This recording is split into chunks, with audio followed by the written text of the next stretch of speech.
समझ नहीं आ रहा अपने सैलरी इंक्रीमेंट का क्या करूं। बेटा इतना क्या सोच रहा है? अपने म्यूचुअल फंड्स के एसआईपी का टॉपअप करा ले। This is the right time. क्या? समझ में नहीं आया। बेटा इतना क्या सोच रहा है? अपने म्यूचुअल फंड्स का एसआईपी टॉपअप करा ले। This is the right time. अब समझा।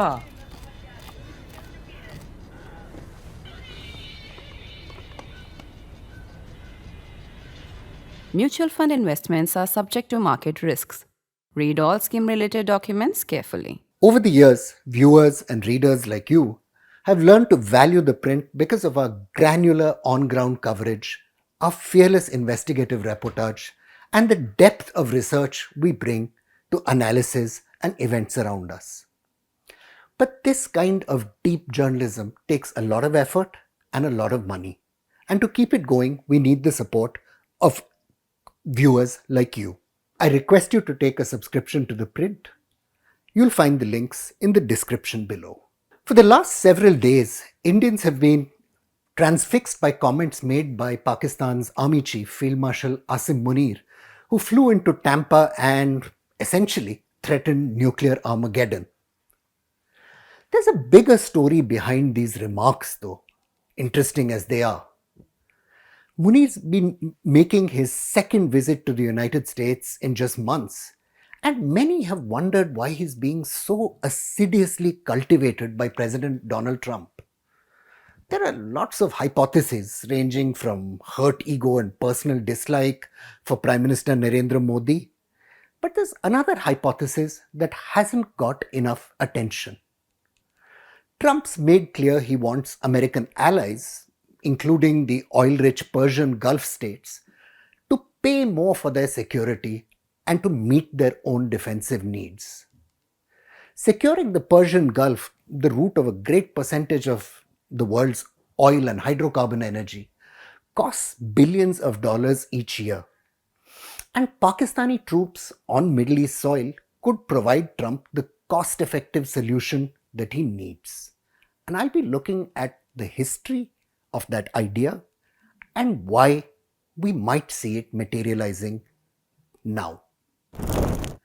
Even his friends didn't like him, a biographer was to recall. His mind a congealed mass of Cold War fears and delusions that was to go on to birth a perpetual motion machine of global violence. Ensconced in his office one morning in 1954, known by the delightful metonym Foggy Bottom, America's Secretary of State was attempting to tell the columnist Walter Lippmann why he'd just signed a mutual defense agreement with Pakistan. The only Asians who can fight are the Pakistanis, John Foster Dulles, the Secretary of State, explained. That's why we need them in the alliance. We could never get along without the Gurkhas. Lippmann, a well-educated and informed journalist, gently pushed back. Foster, the Gurkhas aren't Pakistanis, they're Indians, he said, which is also wrong, by the way, they're Nepali. Well, responded Dulles, undisturbed by reality, they may not be Pakistanis, but they're Muslims. No, I'm afraid they're not Muslims either, Lippmann said, persisting. The eminent journalist was wasting his breath. For weeks now, strategic affairs experts around the world have been attempting to understand President Donald Trump's courtship of Pakistan's generals, the most sustained effort that's been made by any American leader in decades.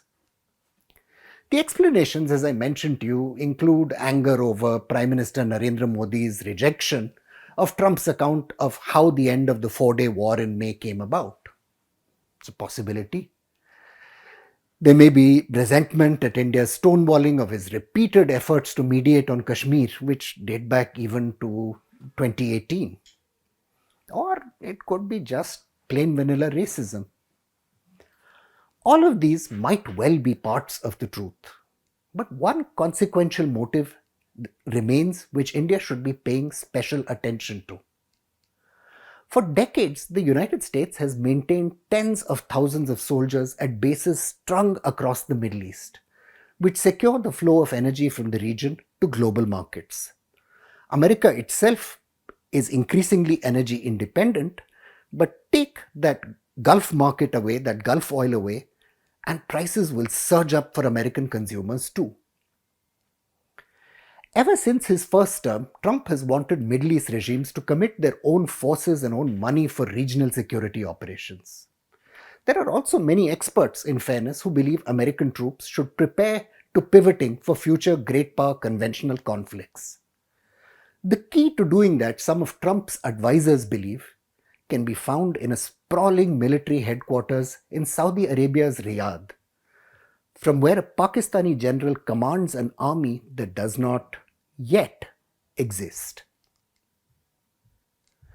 The significance of the 43-member Islamic Military Counter-Terrorism Force, or IMCTC, led since 2016 by former Pakistan Army Chief General Raheel Sharif, is enmeshed with the story of how the United States became the primary power in the Middle East. The discovery in 1938 of massive deposits of hydrocarbons in Saudi Arabia was followed by huge American private sector investments in its energy infrastructure. To protect that infrastructure during the Second World War, America set up bases in Iran, Oman, and Saudi Arabia.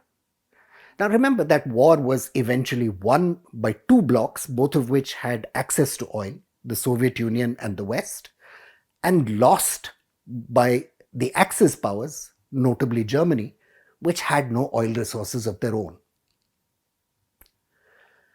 Even before the dawn of the Cold War, American leaders were very clear what this entailed for them. In 1944, President Franklin Delano Roosevelt told a British diplomat, "Persian oil is yours. We share the oil of Iraq and Kuwait. As for Saudi Arabian oil, it's ours." For the first century of its existence, the United States had been relentlessly opposed to becoming entangled in overseas military commitments. The historian John Gaddis notes that America, without setting out to create an empire, had ended up with one because of oil. The implications of this empire, everyone in American diplomatic circles understood. In a famous 1946 diplomatic cable from Moscow, the diplomat George Kennan noted that the Soviet Union saw itself surrounded by a hostile ring of capitalist states. The Soviets, however, he said, were also relatively weak and had no grand imperial design. Thus, Kennan argued that the, I quote, problem is within our power to solve, and that without recourse to any general military conflict. From now declassified Central Intelligence Agency documents, it's clear the United States considered the involvement of Pakistan very early in its containment strategy to make sure the Soviet Union stayed within that ring, and somewhat more carefully than you might imagine from Dulles's ignorant Gurkha remarks. Late in 1949, the director of the Indian Intelligence Bureau, T.S. Sanjeevi, had reached out to the CIA seeking help in containing the left-wing insurgency in Telangana. The meetings convinced Kennan, historian Paul McGarr records, that the country would eventually have to, I quote, look beyond India's borders and seek to influence policy in regard to dangers from without. That is, India would eventually have to become part of an anti-communist bloc. Through the early 1950s, though, India stubbornly resisted taking sides in the Cold War, leading the United States to start looking at Pakistan more closely. Pakistan had influence in the Middle East, obviously because of the religion of its population. It had a large military left behind by the British, and borders with three critical regions: Iran, a tempting target for Soviet expansion, Soviet-allied China, and Afghanistan. Likely, one CIA assessment continued, granting military aid to Pakistan would confirm Indian suspicions about the world order. Many Indians, after all, felt the real problem in Asia was not the threat of communist revolution, but the policies of the military-minded West. To deny Pakistan military support, however, would weaken the elites who ran that country and strengthen, I quote from the CIA document, reactionary religious elements which oppose close ties to the West and favor a more militant policy regarding Kashmir. From the outset, moreover, Pakistan had an important advantage that transcended pure balance of power strategic calculations. Like Trump does today, American leaders contrasted Pakistan's highly westernized pro-capitalist interlocutors with the ideologically prickly and sometimes culturally provincial Indians they dealt with. In 1955, for example, Horace Hildreth, the American ambassador to Pakistan, wrote to Dulles urging him to invite General Iskandar Mirza on a state visit in violation of protocol. The letter makes clear that Hildreth was influenced by the counsel of his son-in-law, who was a guy called Humayun Mirza. Humayun Mirza happened to be Iskandar Mirza's son, and then a student at Harvard. Leaders in India, by contrast, made no secret of their anti-imperialist beliefs, complaining about the United States security pacts with Turkey and Egypt, issues in which India believed New Delhi had no strategic equities and shouldn't be talking about. The growing anti-communist climate in Washington consolidated in 1954 when the Geneva Accords partitioned Vietnam. To President Dwight Eisenhower and to Dulles, it seemed that the Accords had left Asia even more vulnerable to communism. Thus, in 1954, the year of those Accords, the United States and Pakistan signed a mutual defense assistance agreement, which opened the doors for very generous military aid. Islamabad also became part of the Southeast Asia Treaty Organization, or SEATO, which was made up of the United States, France, Great Britain, New Zealand, Australia, the Philippines and Thailand. Yeah, basically a kind of photocopy or scan of the North Atlantic Treaty Organization in Europe. Islamabad's attempts to leverage SEATO and its Western alliance to its benefits were not always successful, historian Damien Fenton notes. For the most part, SEATO commanders were dismissive of Pakistani claims that West Pakistan needed to be equipped to face an attack from 8 Soviet and 4 Afghan divisions through Afghanistan and eastern Iran, as well as a secondary attack by 2 People's Liberation Army divisions through the mountains of Xinjiang in China. The United Kingdom in particular underlined that the real threat from the Soviet Union was to the oil fields of the Middle East, not to Pakistan itself. The relationship did yield real dividends though for Pakistan. The Pakistan Air Force was equipped with 130 F-86 Sabre jets, 24 Martin B-57 jet bombers, and that just between 1954 and 61. Pakistan also became the first country outside of NATO itself to receive the Lockheed F-104A Starfighter high-altitude interceptor. Following the 1971 war, Prime Minister Zulfikar Ali Bhutto's government snapped ties with SEATO, feeling let down that the group hadn't intervened to help Pakistan. He began building a deeper strategic relationship with China. A number of circumstances, however, ensured Islamabad maintained and retained a key role in the West's calculations. Ever since 1970, military ruler General Yahya Khan had brokered contacts between the United States and China, which had then brokered out of its partnership with the Soviet Union. This relationship continued and gave Islamabad real utility as an interlocutor.